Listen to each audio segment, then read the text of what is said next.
Cauliflower வச்சு rice பண்ணலாமா? வாங்க எப்படி பண்ணலான்னு பார்க்கலாம். அதுக்கு ஒரு காலிஃப்ளவரை க்ளீன் பண்ணி மஞ்சத்தூள் போட்டு வேக வச்சு எடுத்துக்கலாம்.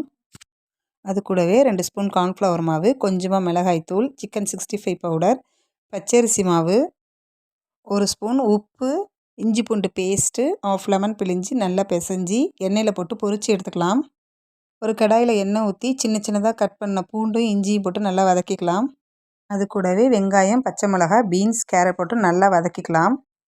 முட்டைக்கோஸ், குடமிளகாய், உப்பு சேர்த்து நல்லா வதக்கிக்கலாம். கொஞ்சமாக மிளகாய்த்தூள், கரம் மசாலா போட்டு நல்லா வதக்கிக்கலாம். நல்லா வதங்கினதும் வடித்து வச்சுருந்த ரைஸ் அதில் சேர்த்துக்கலாம். டொமேட்டோ சாஸு, சோயா சாஸு, கொஞ்சமாக பெப்பர் பொடி போட்டு நல்லா கிளறி விட்டுக்கலாம். நல்லா ஒன்று சேர்ந்து கிளறினதும் பொரிச்சு வச்சுருந்த காலிஃப்ளவர் அது கூட சேர்ந்து நல்லா கிளறி விட்டுக்கலாம். கொத்தமல்லி தழை தூவி இறக்கிக்கலாம். சூப்பரான கோபி ரைஸ் ரெடி.